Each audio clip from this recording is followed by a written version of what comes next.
سب سے پہلے یہ بتائیے گا کہ یہ جو رزق ہے یہ کہاں سے ملتا ہے ہمیں؟ یہ رزق ہے کیا جس کے بارے میں ہم صرف سنتے آ رہے ہیں عام انسان کو جو نہیں سمجھ آ رہی، آپ اپنے لفظوں میں کس طرح سے بیان کریں گے واٹ از ایگزیکٹلی دا رزق از؟ بسم اللہ الرحمن الرحیم، بسم رب محمد کریم علیہ الصلوۃ والتسلیم۔ سب سے پہلے تو یادآوری کا شکریہ، اور آپ کا جو پلیٹ فارم ہے اس سے رمضان المبارک کی متبرک ساعتوں میں جہاں بہت سارے لوگوں کے لیے ایک انٹرٹینمنٹ کا ذریعہ ہے، وہیں پر لرننگ کا ایک پروسیس جو ہے وہ بھی اس کے ساتھ چل رہا ہے۔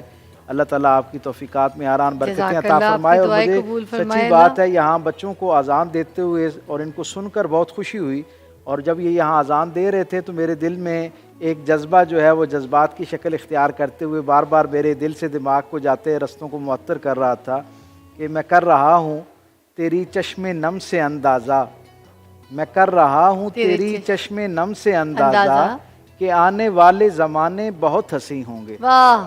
انشاءاللہ العزیز یہ بچے جس تاثیر کے ساتھ، جس خوش الہانی کے ساتھ اور جس احتیاط کے ساتھ یہ جو مسلم امہ کی ایک لیگیسی ہے اس کو لے کر آگے بڑھ رہے ہیں، انشاءاللہ العزیز آئندہ آنے والی نسلیں جو ہیں وہ بھی ان کی آواز سے سرشاری پائیں گے، اور اللہ اور اللہ کے رسول کے ساتھ جڑنے کا ذریعہ بنیں گے۔ یہ خود اتنا عظیم المرتبت عمل ہے اذان پڑھنا کہ آقا کریم صلی اللہ علیہ وسلم نے اپنے شہزادگان حضرات حسنین کریمین کے لیے جب تربیت کا منظرنامہ ایک ہمیں نظر آتا ہے حضور کی زندگی میں، تو حضور نے حضرت علی کرم اللہ وجہ الکریم کو جو 8 باتیں تربیت کے طور پر ان کی مشق کا حصہ بنانے کے لیے کہیں، جن میں خوش خطی شامل تھی، گھڑ سواری شامل تھی اور بہت ساری چیزیں تھیں، وہاں پر ایک بات جو بہت اہتمام سے رسول اللہ صلی اللہ علیہ وسلم نے فرمائی حضرت علی کرم اللہ وجہ الکریم کو کہ اپنے بچوں کو خوش الہانی کے ساتھ، صحیح مخارج اور صحت کے ساتھ اذان دینا سکھاؤ۔ سو یہ آقا کریم صلی اللہ علیہ وسلم یہ جس تربیت سے اس وقت بچے یہ پروسیس سے گزرے ہیں، یہ بھی میں سمجھتا ہوں کہ سرکار دو عالم صلی اللہ علیہ وسلم کی ایک پاکیزہ سنت کا احیاء آپ کے پلیٹ فارم نے کیا ہے۔ اللہ تعالیٰ آپ کی توفیقات میں آرام برکتیں عطا فرمائے۔ رزق کے بارے میں آپ نے سوال کیا، مطلب کیا یہ صرف کھانا پینا اور دسترخوان کی حد تک محدود ہے، یہ رزق ہے؟ عمومی طور پر ہم یہ سمجھتے ہیں کہ رزق سے مراد بالکل جیسے آپ نے کہا کہ ہم کھانے پینے کو رزق تصور کرتے ہیں، یا ایک درجہ آگے جا کے مال اسباب جو ہے اس کا اکٹھا ہونا اسے رزق تصور کیا جاتا ہے۔ جبکہ جو اللہ والے ہیں وہ ہمیں یہ بتاتے ہیں کہ ہر وہ نعمت جو آپ کی اور میری زندگی کے اندر راحت کا ذریعہ بنتی ہے، آسانی کا ذریعہ بنتی ہے، جس کے اپنانے سے، جس کے تصور کرنے سے ایک خاص درجے کی سرشاری محسوس ہوتی ہے، ہر وہ عمل جو خیر پر مبنی ہو اور آپ کی زندگی کے اندر راحت کا ذریعہ بن رہا ہو، وہ نعمت اللہ کی نگاہ کے اندر رزق کے طور پر تصور کی جاتی ہے۔ سو جس وقت ہم رزق کے لیے دعا مانگتے ہیں تو ہمارا تصور، کیونکہ خاص طور پہ سب کانٹیننٹ کے رہنے والے جو احباب ہیں ان کا تصور رزق سے مراد کھانا پینا اور مال اسباب ہی ہے، لیکن جب آپ قرآنک پرسپیکٹو میں اس کو دیکھتے ہیں اور سرکار دو عالم صلی اللہ علیہ وسلم کی سیرت کے اندر جب آپ اس کو جا کے تلاش کرنا شروع کرتے ہیں تو آپ کو اندازہ ہوتا ہے کہ رزق جو ہے وہ اللہ کی طرف سے انسانوں تک پہنچنے والے سارے خیر کا نام ہے۔ یعنی جتنی پازیٹیوٹی، جتنا خیر پروردگار عالم سے مخلوق کو منتقل ہوتا ہے، وہ سارے کا سارا کسی نہ کسی انداز میں رزق کے ذیل میں ہی آتا ہے۔ اسی لیے، اور یہاں ایک بڑی دلچسپ بات ہے، ہمارے یہاں عمومی طور پر رزق کے تناظر میں ایک تصور یہ پایا جاتا ہے، اور یہ اس سے پہلے بھی انسانوں کو ایک بہت تواتر کے ساتھ انسانوں کے مزاج کا حصہ رہا۔ سرکار ختمی مرتبہ صلی اللہ علیہ وسلم جنہیں ہم رسول انقلاب بھی کہتے ہیں، جنہوں نے انسانی زندگی کے اندر کئی جہتوں سے جو ہے وہ اس کے تبدیلی اور ایک خوشگوار انقلاب سے ہمکنار کیا۔ آپ یہ تصور کیجئے کہ اس سے پہلے جتنے لوگ تھے نا، جب کوئی دیندار آدمی اس کا تصور کیا جاتا تو یہ تصور کیا جاتا کہ یہ دنیا کی نعمتوں، رزق، مال اسباب سے اپنے آپ کو جتنا زیادہ کنارہ کش کرے گا اتنا شاید وہ اللہ کے زیادہ قریب ہے۔ رسول اللہ صلی اللہ علیہ وسلم نے انسانی تاریخ میں پہلی مرتبہ یہ تصور قائم کیا کہ رزق جو ہے اس کا طلب کرنا، اس کے لیے حلال ذرائع سے محنت کرنا، یہ بھی اللہ کے ہاں پسندیدہ عمل ہے اور یہ بھی اللہ کے قرب کا ذریعہ بنتا ہے۔ کیا بات ہے۔ ایک بریک لیں گے، بریک کے بعد دوبارہ جوائن کریں گے، اور ایک اور سوال میرے دماغ میں جو ہے وہ ضرور پوچھنا ہے میں نے کہ رزق جو ہے وہ آپ کو موت کی طرح ڈھونڈ رہا ہے، از دیٹ ٹرو؟ اور اس کے کیا مطلب ہے؟ سنتے تو آ رہے مگر مطلب بریک کے بعد۔ سوال میں نے کیا تھا آپ سے سر کہ مجھے یہ بتائیے کہ جو رزق کی جو کہتے ہیں نا رزق آپ کو موت کی طرح ڈھونڈ رہا ہے، تو یہ کیا سچ ہے؟ رزق ہم کو موت کی طرح ڈھونڈ رہا ہوتا ہے؟ ہمیں رزق کے پیچھے نہیں بھاگنا چاہیے؟ بسم رب محمد کریم علیہ الصلوۃ والتسلیم۔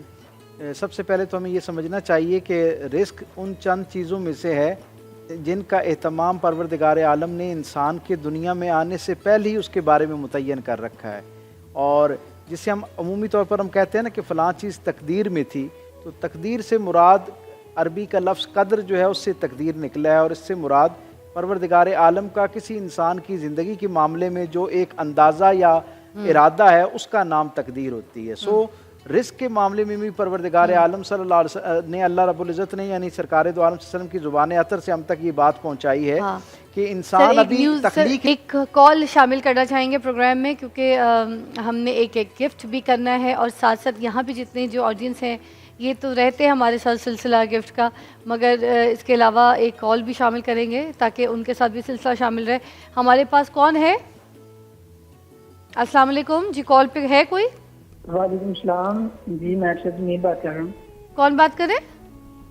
ارشد جمیل۔ ارشد بھائی مجھے بتائیں، میرے پاس یہاں پر آپ کے لیے ایک انعام ہے، کال کٹ گئی، کوئی اور کال شامل کیجئے گا پروگرام میں، یا کوئی اور کال آ رہی ہے تو اٹینڈ کروا لیجئے۔ ہیلو جی جی اچھا آپ ہیں، شامل ہیں، اچھا صاحب ارشد صاحب ہی ہیں؟ جی جی اچھا میرے پاس کینن کی استری ہے، جی جی اس کے لیے مگر میرے پاس سوال ہے، ایک نہیں 2 سوال کروں گی، جواب دیں گے تو پھر یہ ملے گی مجھے۔ اچھا مجھے بتائیے قرآن مجید کتنے عرصے میں نازل ہوا؟ 22 سال 5 ماہ 14 دن۔ 22 سال 5 ماہ 14 دن، جواب بالکل درست ہے آپ کا۔ ایک اور، قابیل اور حابیل کون تھے؟ حضرت آدم علیہ السلام کے بیٹے۔ ارے واہ، جواب درست ہے۔ یہ کینن کی جو استری ہے آج ہمارے پاس ہے، مگر ابھی آپ کے پاس ہے، یہ آپ کے پاس چلی جائے گی۔ ان کا جو ایئر کولر ہے وہ جو ہے اس کے بارے میں بتاؤں، ان کا اوون ٹوسٹر بھی ہے، اس کے بارے میں بتا چکی ہوں کہ بیسٹ پروڈکٹس ہیں، مگر اس کی استری جو ہے وہ ہم آپ کو دے رہے ہیں۔ چلے سالہ سال کارکردگی بے مثال، یہ آئرن آج آپ کو مبارک ہو، ٹھیک ہے۔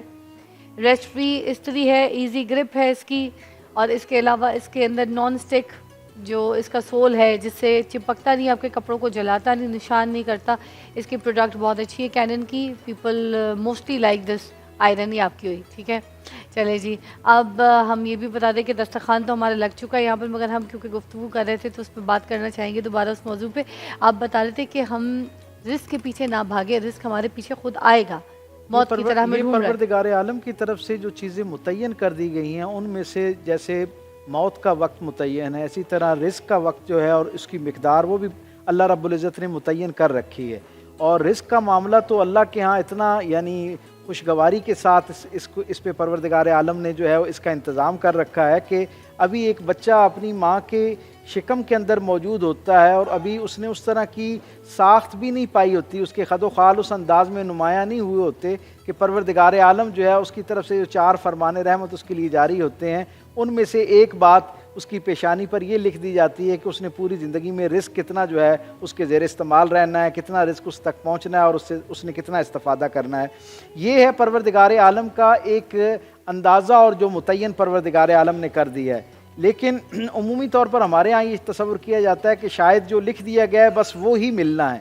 سرکار دو عالم صلی اللہ علیہ وسلم کی زندگی کا جب ہم مطالعہ کرتے ہیں تو آپ کی سیرت سے ہم تک یہ روشنی پہنچتی ہے کہ کچھ اعمال ایسے ہیں جن سے آپ کے رزق میں برکت ہو جاتی ہے، اور کچھ اعمال ایسے ہیں جس سے رزق کے ساتھ آنے والی برکت واپس چلی جاتی ہے۔ اب رزق متعین رہتا ہے اتنا ہی، لیکن برکت ساتھ آ جانے کی وجہ سے وہ بڑھ جایا کرتا ہے، یا یوں احساس ہوتا ہے کہ اس کا استعمال بڑھ گیا، اور اگر وہ دوسرے لفظوں میں برکت اڑ جائے تو یوں محسوس ہوتا ہے کہ بہت سارا رزق ہونے کے باوجود آپ محدود ہو جاتے ہیں۔ بریک پہ جانا پڑے گا ہمیں، مگر یہ بھی بتا دوں آپ کو ساتھ ساتھ کہ لاہور اور اس کے مضافات میں مغرب کی اذان کا وقت ہوا چاہتا ہے، تھوڑی دیر میں ابھی اذان ہوگی، پھر آپ کے جو روزے کا اہتمام آپ نے کیا، افطاری کا اہتمام کیا ہوا ہے، وہ سارا جو ہے آپ نوش کر سکیں گے اذان سن کے، پھر روزہ افطار کر لیجیے گا۔ ہم بریک کے بعد آپ کو ملتے ہیں اور پھر آپ کو بتائیں گے یہاں پر نعیمہ جی نے، اینی نے اور الفیصل نے کیا کچھ بنایا ہے افطار میں۔ ٹیک اے بریک۔